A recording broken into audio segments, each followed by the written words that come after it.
J'étais hier, j'étais au centre d'achat hier. Bon. 25-226. Y a-tu des prix? Je veux parler de ça un peu. Parce qu'il faut que je réponde à mon collègue Jérôme, qui m'a lancé, pas une invitation, mais qui a dit de quoi hier qui me concerne. J'ai l'impression que Jérôme veut qu'on redescende dans la rue et qu'on manifeste. Les Québécois, on est-ils encore capables? C'est un peu la question qu'il posait. Les Québécois sont-ils encore capables de se fâcher? Puis de descendre dans la rue, puis de manifester. Je vais vous expliquer le contexte, tout ça. Mais avant de répondre à Jérôme, ma journée m'a influencé dans ce sens-là. Ça t'arrive-tu de capoter sur des prix des fois? D'arriver à quelque part et faire comme, d'être surpris. On le sait, l'inflation, tout coûte plus cher. On parle souvent des loyers, des maisons, de l'essence avec la maudite taxe. Bon. Mais hier, là, j'ai comme pogné de quoi. Je m'en vais dans l'aire de restauration des Galeries de la Capitale. Mm-hmm. Tu connais ça? M'en va, moi, j'aime bien Tikiming. C'est ça.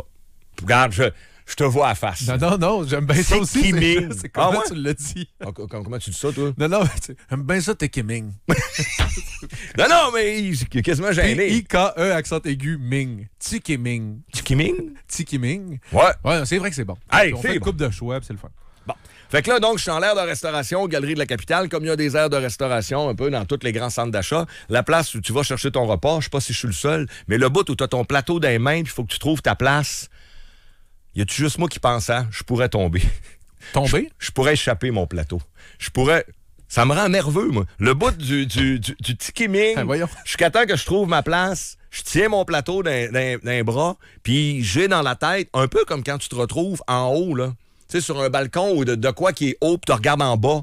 Ce qui te rend stressant, c'est que tu pourrais tomber, parce que s'il y avait une vitre ou une barrière, on n'est pas stressé. Mais quand on regarde dans le vide et qu'il n'y a pas d'obstacle, tu regardes, même si tu n'as pas le vertige, tu fais comme « Oh, je pourrais tomber ». Moi, quand j'ai un plateau de même bien plein avec ma soupe wonton, ma petite assiette, je fais comme, là, tu te promènes, il y a tout le temps des enfants, ça court partout, c'est bien correct. Là, tu fais comme « Je vais-tu l'échapper ».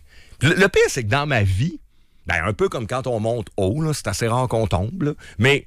J'ai jamais, je pense, échappé un plateau en public, mais je pense à ça. Hey, l'humiliation totale. Paf! Devant tout le monde. Ça me rend un peu stressé. Ouais. J'ai hâte d'arriver à ma table. Tu sais, on l'a déjà vu dans les films, là, surtout des affaires de cafétéria, une bonne claque sur un plateau de quelqu'un. Ah! Aussi, là, ça a l'air à revoler. Là. Ouais. Ça a l'air tentant des fois. Mais ça n'a pas été mon plus gros stress. Okay, parce que je suis parti du Tikiming avec mon plateau. Je me suis rendu à ma petite table. Ça va bien jusqu'à date. 30$. Ouais. Comment ça, 30$? Ouais. Une soupe wonton, une petite assiette avec des noix et du riz, mes 3 choix, puis un thé glacé en fontaine. Fait que là, j'ai donné 15%. Je donne du pourboire, moi. 31! Hier, on a été... Écoutez bien, puis là, je vais en venir, on va parler des taxes. Parce qu'il faut répondre à la question de Jérôme, puis je vais vous la poser à vous autres aussi, là. On descend-tu dans la rue? Jérôme a évoqué l'école rouge. C'était nous autres, ça. On a joué là-dedans 50 000 personnes. Dans les rues à Québec pour manifester contre la hausse de la TVQ. 50 000 personnes. Jérôme s'est rappelé de ça. Puis hier, il faisait son éditorial un peu sur est-ce qu'on doit protester les Québécois. Puis il a dit est-ce que Sylvain devrait revenir avec ses cols rouges. Fait que là, il faut que j'y réponde. Fait que là, j'ai ça dans la tête, là. 30$. Puis là, je blâme pas Tikiming. Puis les petits restaurants. Mais gardez bien, je veux que vous réalisez, parce qu'il faut parler de taxes, là, quand on... Il n'y a pas juste ça dans la hausse des prix, mais c'est important. Hier soir, vous allez dire, tu passes ta vie au resto, c'est parce que j'avais de la visite, la famille, tout ça. Bon, OK. Normalement, là, après un Tikiming, je mange chez nous, là, le soir. Et t'es au Rascal hier. Est-ce que tu connais le resto? C'est un classique à Québec, ça, le Rascal. Je pense que c'est là depuis... Oui. Très populaire auprès des politiciens des années 80, 90. Henri IV Hamel. Le midi, beaucoup de gens d'affaires. Il y a des deals qui se signent là, il y a des poignées de main qui se donnent, t'as pas idée. Là. Rascal, toujours eu fréquenté par beaucoup de gens de la communauté des affaires de Québec. J'en ai vu hier, j'en ai vu plein. J'ai vu plein d'hommes d'affaires. Alors, ou de femmes d'affaires, puis bon, on est allé là hier. Retenez que ça m'a coûté 30$ au Tikiming. Sais-tu combien coûte un filet mignon au Rascal? 32. Je sais pas si tu... Mm-hmm. Vous êtes-vous aperçu que... Ce que je veux dire, c'est que j'aime pas l'expression petit monde, j'aime pas l'expression plèbe, tout ça, là, mais vous comprenez, là, ceux qui subissent le plus la hausse de prix. Tu sais, au Rascal, le filet mignon est encore à 32, là, puis c'est un excellent rapport qualité-prix. Mais comment se fait que le Tikiming est rendu au niveau de du Rascal, un filet mignon. Il y a de quoi qui marche pas. Et je sais pourquoi. C'est ça que je veux vous expliquer. Les maudites taxes, les loyers, mettre la clé. Puis hier, il y avait des gens d'affaires avec moi à ma table en plus. Là. Juste ouvrir ton commerce au début du mois. En termes de loyer, de taxes et de patentes, 30, 40, 50 000. Fait que t'as pas le choix. Il n'y a plus rien de pas cher. T'sais, le filet mignon à 30$, c'est correct. Il y a du monde qui se paye ça, c'est parfait. C'est ça que j'ai pris hier. Le filet. Fait que hier, j'ai mangé un filet mignon à 32$, puis un petit skimming à 31$. Ça marche pas! Et il y a quelqu'un, un ami Facebook, quelqu'un que je connais, qui était à Montréal dans un petit resto, qui a publié une. Puis je trouve ça bon. Il est allé manger un spaghetti à 20$ dans un restaurant italien, un petit restaurant italien à Montréal. Je pense que c'était 20-25$, son spag. Sa canette de coke, combien? 4$? 5. 5. Là, canette de coke à 5$. Ah oui. Le spaghetti est à 20$. C'est correct. Mais là, c'est le prix d'une bière. Là. 5$, c'est une bière, ben un petit verre de vin. Pas une canette de coke. Mais là, tu peux encore avoir une petite bière à 5$ au dépanneur. Là. Non. Canette de coke à 5$. J'ai reviré de bord hier un comptoir à cause je voulais m'acheter. J'étais au gym, j'ai oublié ma gourde.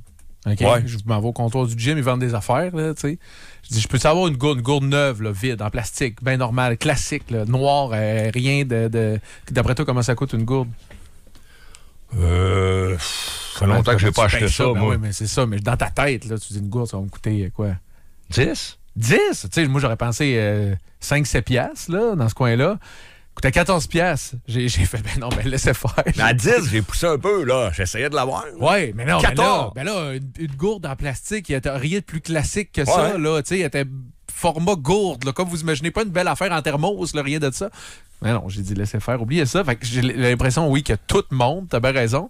Puis à un moment donné, au skimming, à halte bouffe. C'est les coûts de base. Alors, je ne suis pas un économiste. Les frais de base. Ceux qui sont en affaires, les hommes et les femmes d'affaires qui m'écoutez, vous le savez. Ça, c'est quand tu commences ton mois. Tu l'as très bien illustré dans ton petit vox pop sur la rue ici, chemin Sainte-Foy, dans notre quartier Saint-Sacrement. Là. Le fleuriste à côté, il te dit que ça y prenait 30 000.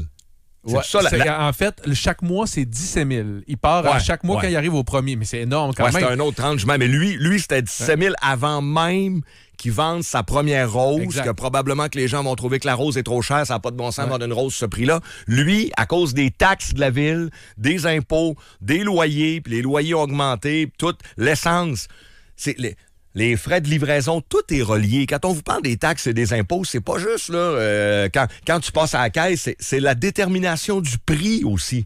Parce que ça a un impact sur toute la chaîne d'approvisionnement. Fait que lui, il disait, ça m'a marqué ça, il ouvre son commerce au début du mois, il doit 17 000. Oui, puis il ouvre son commerce au début du mois, il est propriétaire, puis je veux pas faire de mauvais jeu de mots, là, mais il fait des affaires florissantes, mais il est pas capable de se donner un salaire. C'est un propriétaire de commerce qui marche assez bien, il y a une deuxième job pour pouvoir payer ses employés. C'était bon. Florissant, c'était bien. Ouais. Je trouve que ton jeu de mots est bon. Bravo. Il faut rire un peu. Donc, 25-226, avez-vous d'autres exemples du skimming, de la canette de coke, des roses, Et c'est pas, à un moment donné, dans les restaurants de luxe où l'élite puis les grands de ce monde vont, des fois, ça paraît pas trop. Parce qu'eux autres sont capables encore d'absorber les frais de base, compte tenu qu'ils vendent déjà assez cher. Puis eux autres aussi ont monté, là. Trompez-vous pas. Mais je trouve que la différence, elle est plus spectaculaire quand t'es dans les petits restos ou dans des produits de base. C'est là où on pogne de quoi. Et malheureusement, c'est là où la classe la moins fortunée, la classe moyenne, encore une fois, ou en bas un peu, paye le gros prix. C'est dans ce temps-là qu'on se demande si on descend pas dans la rue. Il y en a-tu, 25-226? Après ça, je vais répondre à Jérôme. Là. Tu te rappelles du temps du hot dog vapeur à 69 cents? Là. Pas cher, là. McDo en bas de 5$. Le menu McValeur chez McDo, c'était 5$. Mm-hmm. C'était quoi le slogan de Subway? 12 pouces. 12 pouces, 5 $. 12 pouces, 5 $. 12 pouces, 5 $. Ouais. Ça, là, c'est toujours bien pas des pubs en noir et blanc, là. L'annonceur qui faisait cette pub-là, là, c'est assez moderne, là. Je sais pas si tu comprends, là. C'est pas une pub d'Alpha Boucher, là. Non. 12 pouces. Oui, tout a monté, y compris même. Tu sais, tu t'en vas chez Dollarama, puis il n'y a plus rien $1. Ben non, ben ça. Ben, mais avant, non, mais. Ben, c'est quand même là que certaines personnes font leur épicerie pour avoir le meilleur rapport qualité-prix, là. Et les amis, les taxes sont hyper importantes là-dedans. L'imposition également, les commerçants qui se font imposer, taxer, prix des loyers, l'essence. Et c'est là qu'on arrive avec la maudite taxe que là, c'est ça un peu que Jérôme me demandait hier. Est-ce que ça va être la goutte qui fait déborder le vase? Ça va-tu convaincre les Québécois? Jérôme nous trouve trop mou de descendre dans la rue lorsqu'on va payer 25 cents de plus notre gaz, le litre, là, de plus qu'ailleurs au Canada. Alors, vous savez, je résume, le Mark Carney a enlevé la taxe carbone. La Colombie-Britannique et le Québec, eux autres, il n'y avait pas la taxe carbone fédérale, il y avait leur propre taxe pollution. Ben, en Colombie-Britannique, ils l'ont enlevé. Ils ont fait, ben là, si tout le Canada enlève la taxe carbone, on va enlever notre taxe maison pollution. La seule province. Le seul, c'est Legault de la Coalition Avenir Montréal. Lui, il continue à taxer pour payer le métro, le tramway puis le REM aux Montréalais. C'est pour ça c'est la Coalition Avenir Montréal, eux autres, ils s'en sacent, là. Ce qu'ils disent aux Québécois, c'est t'es en Mauricie, t'es au Saguenay-Lac-Saint-Jean, à Québec, t'as pas le choix d'avoir un char, ben on va fouiller dans tes poches encore pour payer une nouvelle ligne de métro, un nouveau tramway, puis un nouveau REM aux Montréalais, Montréalaises. C'est pour ça qu'on l'appelle de même. La Coalition Avenir Montréal. La raison pour laquelle je te parlais du fameux hot dog à 69 cents, là, c'est parce que quelqu'un nous dit à Belle Province pour 8 hot dogs, une frite, 2 petites poutines et quelques boissons, ça nous a coûté 55 $. C'était pas ça les prix là, il y a pas si longtemps. Puis ici, il y a quelqu'un d'autre qui dit un commentaire que ça m'énerve. À tous les fois qu'on parle de prix, si c'est trop cher, tu y vas pas d'attitude. Moi, je suis pas d'accord avec ça parce que l'exemple duquel tu pars, c'est ton arrêt à la halte bouffe d'un centre d'achat.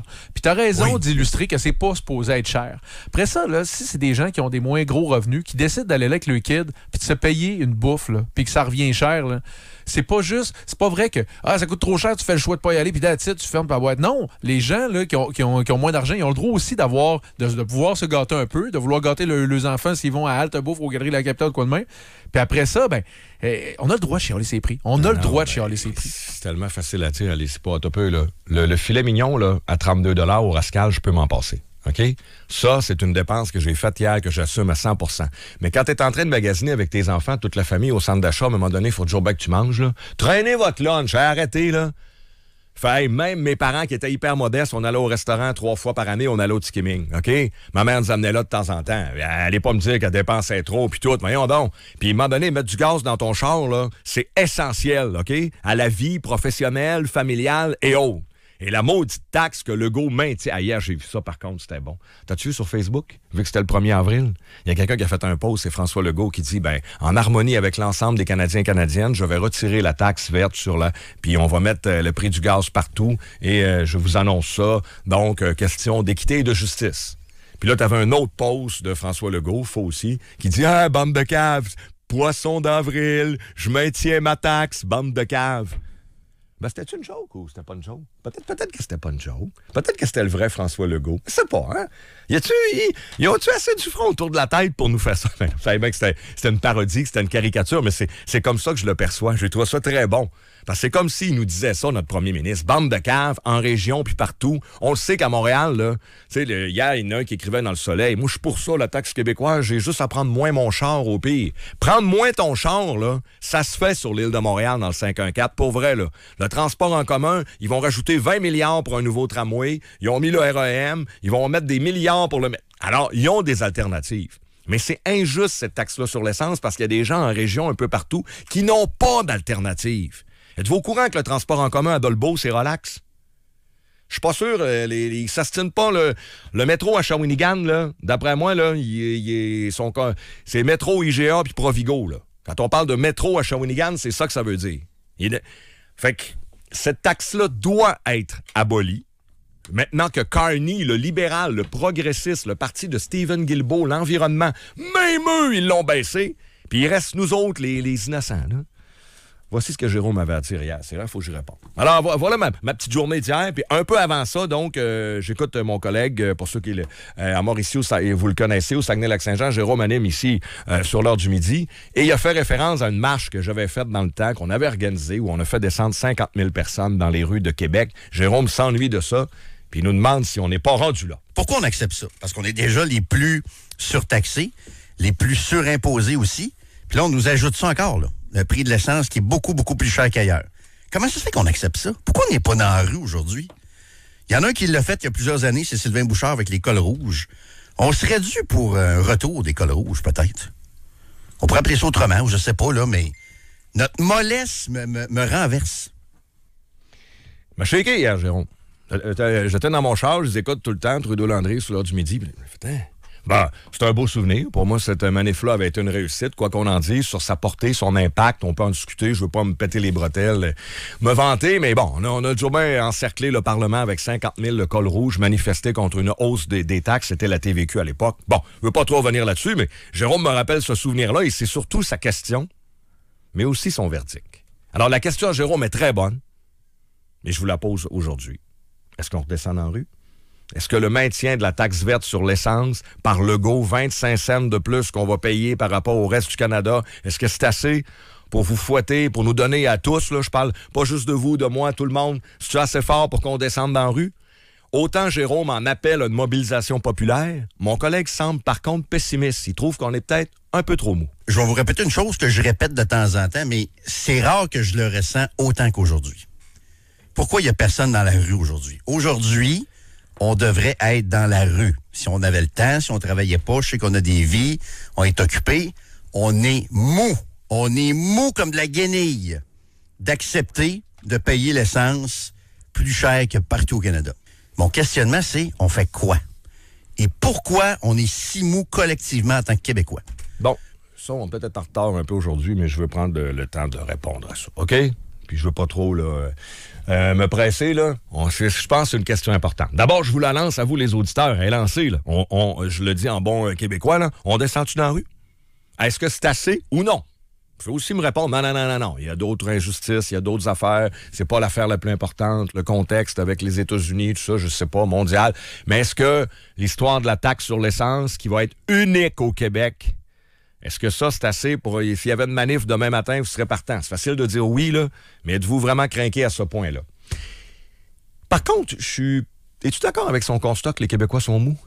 Puis qu'on est des moutons, puis qu'on se laisse faire, puis qu'on... Jérôme évoquait la France, d'autres pays dans le monde, les gilets jaunes, tout ça, que ça fait longtemps que les gens auraient descendu dans la rue si on n'était pas au Québec. Parce qu'on se fait tellement imposer, taxer. Puis bon. En France, ils vont peut-être un peu trop parfois dans la rue. Là, il y a ça aussi. Là.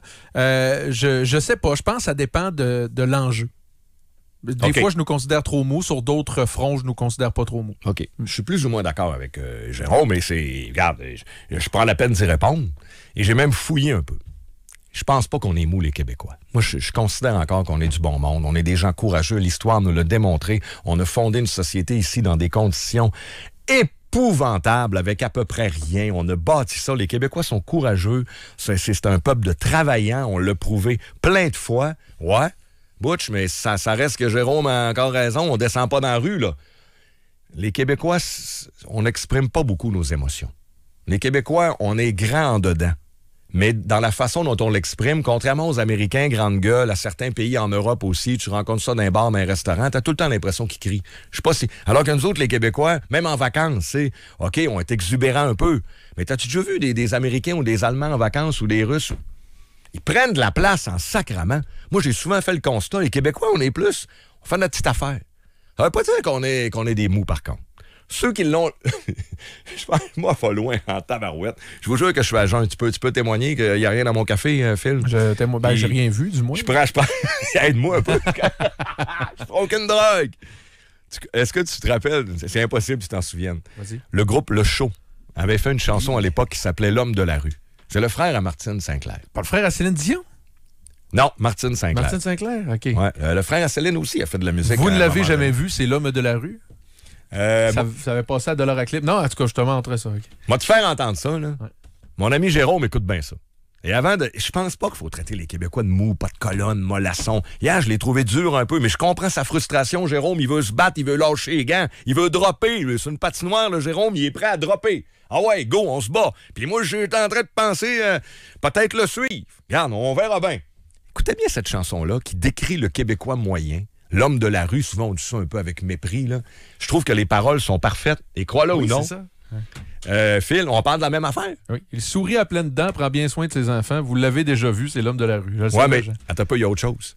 Il parle du président des États-Unis. Là ben, okay. C'est un peu comme les Simpsons qui prédisent tout. Le groupe Le Show là, décrit très bien le Québécois moyen. Écoutez, c'est mes oncles, j'appelle mes grands-pères. Là, je fais appel un peu. On n'est pas tout à fait de la même génération. Mais je comprends ton référent. Ça me fait penser à des gens qui m'entourent plus vieux aussi. Ces gens-là, ils parlaient pas beaucoup. OK? Ils s'exprimaient pas énormément, les émotions en dedans. Mais allez jamais dire que c'est des mots puis pas des courageux. Ils ont travaillé fort toute leur vie. Ils se sont contentés de peu. Sourire de leur femme, puis les enfants jouent, puis ils s'amusent. Tu sais, moi, dans ma vie, j'ai pas eu d'énormes conversations avec mon père. Là. Sérieux, là, puis j'y reproche pas. Là, il a été malade en plus, puis tout. Mais c'était pas ce genre d'homme-là. OK? Puis je l'ai trouvé très courageux face à la maladie, puis etc. Mais non, c'était pas un homme de grand discours, on s'en va dans la rue qu'une pancarte. C'est une génération que prenait leur place, faisait leurs affaires. C'était pas l'Olympia de Paris. Il n'enviait pas le président des États-Unis, mais de temps en temps, poussait les pas à bout, par exemple. Tous ces gens-là de qui je parle, si vous avez des souvenirs, sont capables de se fâcher. Mais ils se fâchent pas souvent. On rentre, on va travailler, que ce soit à shop, à la mine, dans le bois, au chantier, etc. Alors, je pense qu'on est... Moi, je crois beaucoup à l'histoire, vous le savez. On est les descendants de cette génération-là. Les femmes aussi, prenons les femmes ont été courageuses au Québec, ont élevé des familles de 10, 15 enfants. Quand je pense à ma mère, elle n'a pas eu 15 enfants, mais les conditions, à quel point dans les maisons, parce que malheureusement, le monde des professions leur était barré, mais que ça soit maîtresse d'école, infirmière, à la ferme, les professions auxquelles elles pouvaient accéder. Je dis les hommes depuis tantôt, mais les femmes aussi ont fait preuve d'énormément de courage. Fallait pas les pousser à bout. Ils étaient capables de se fâcher. Mais est-ce que c'était des militantes impliquées dans plein, un peu comme les hommes? On n'a peut-être pas le militantisme politique. On n'a peut-être pas l'ambition d'être en avant puis se vanter. Mais moi, je suis pas encore... J'ai pas lancé la serviette. Je suis convaincu qu'aujourd'hui, les jeunes, ma génération, les autres, on est encore capable, si on nous pousse à bout, de descendre dans la rue puis de se fâcher. Encore faut-il avoir des leaders. Encore faut-il avoir un contexte. Mais moi, ma réponse, ce serait oui là-dessus. Alors, je vous laisse 10h31. Hein, on est presque à l'heure. Caroline, je pensais qu'on allait déborder plus. Continuez de nous texter. Ma question est importante. J'annonce à rien, là. C'est juste un test. Pas moi qui... J'organise pas, là. J'ai déjà joué là-dedans. Puis aujourd'hui, les temps changent. Puis bon, les statures... bon, tout ça, là. Et, c'était une autre époque, les cols rouges. Mais je peux quand même vous poser la question. Mettons qu'il y a un leader dans la société qui se lève debout puis qui dit « on descend en rue », ben moi, je serai avec lui. Je serai en arrière de lui. Ça, je vous l'annonce tout de suite. J'irai dans la rue.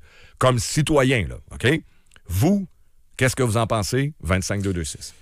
Donne-moi une petite idée. Ouais, il est de bonne heure encore, là. Ben, je trouve que les gens font un constat comme quoi on est mou généralement, puis ça me déçoit un peu. Il y a quelqu'un qui gare et dit... Ah, mais là, si vous avez... ils n'avaient pas écouté la chanson depuis qu'ils ont écouté. C'est vrai. Peut-être que là, ils vont un peu... Il y a des gens qui sont très d'accord avec la chanson aussi, qui trouvent que c'est un bon exemple. En passant, oui. Je veux juste préciser que j'avais raison sur Jean Fournier. C'est Michel Dion, le frère de Céline. D'ailleurs, il y a quelques années, il l'a rechanté en direct de l'univers pour Céline Dion. T'as battu? J'ai battu parce que Jean Fournier. Jean Fournier a des grandes connaissances musicales. On le reconnaît, là. OK, fait que c'est pas le frère à Martine, mais à Céline. À Céline. OK. Il y a quelqu'un qui revient qui revient sur quelque chose que j'ai dit. Le co-animateur dit des fois on est mou, des fois on n'est pas mou. Il dit donne-nous un exemple de quand on n'est pas mou. Ben j'en ai deux à vous donner de quand on se tient, que vous soyez d'accord ou pas. D'abord, toi tu viens d'en mentionner un. Tu dis qu'il y a quelques années, c'était 2010, il y a quelques années à peu près. Bon, l'école rouge, 50 000 personnes. Vous n'avez pas été mou. On est allé. Printemps 2012, que vous soyez d'accord ou pas, les jeunes n'ont pas été mous. Après ça, des exemples sur lesquels on est mou. Moi, je trouve qu'en ce moment, lorsqu'on voit présentement, là, lorsqu'on se fait dire qu'aussi il n'y aura pas de voix ajoutée, là, c'est une autre affaire qu'on se fait enlever à Québec, là, que Mme Guilbeault l'a dit. Et je trouve qu'on je trouve qu'on est mou un peu par rapport à ce gouvernement-là, bien qu'on dénonce plein de choses qui se passent dans la capitale nationale. Je trouve qu'on devrait davantage faire ressentir notre mépris par rapport aux décisions qu'ils prennent pour la capitale nationale. Bon, tu vois, ça fait des exemples, ça. Après ça, oui, les gens trouvent que... je te donne un exemple. Je ne pense pas que nous sommes mous, je pense simplement que nous sommes lucides. La triste réalité, c'est que ça ne changera absolument rien. Depuis des années, on dit que nous sommes surimposés et surtaxés. Nous mettons au pouvoir des gens qui nous promettent que les choses changeront et plusieurs années plus tard, rien ne change. Ben, il y a plein de pays dans le monde où c'est en train de changer, les amis. Malheureusement, des fois, ça ne change pas dans la bonne direction. Mais sachez que les Américains, moi, je suis pas d'accord avec Donald Trump, mais les Américains qui ont voté pour lui, il y en a que c'est des crinqués aussi pires que lui, mais il y en a qui souhaitaient simplement un changement. Bon, là, ils sont pas tournés vers la bonne personne. Mais il y a des pays dans le monde actuellement, puis malheureusement, des fois, il y a des gens qui se servent de ça pour faire pire. Je suis d'accord avec vous, mais c'est pas vrai que ça change pas dans le monde, là. Bon, mais je suis pas sûr qu'on comprend exactement que la colère nous amène toujours dans la bonne direction, que ce soit en Europe, en Argentine, aux États-Unis, mais la volonté de changement, des fois, est là. Si vous me dites que ça sert à rien, je suis pas d'accord. Un peuple qui se fâche, Faut faire attention quand on est fâché aux émotions. On en a parlé hier, tout ça, la passion. Mais il y a moyen. Au Québec, on a réussi une révolution tranquille. Et il n'y a pas eu de mort. Je me souviens pas des morts de la Révolution tranquille. Est-ce qu'on serait pas dû pour une autre révolution que je souhaite tranquille, respectueuse, tout ça? 10-34, courte pause. On revient.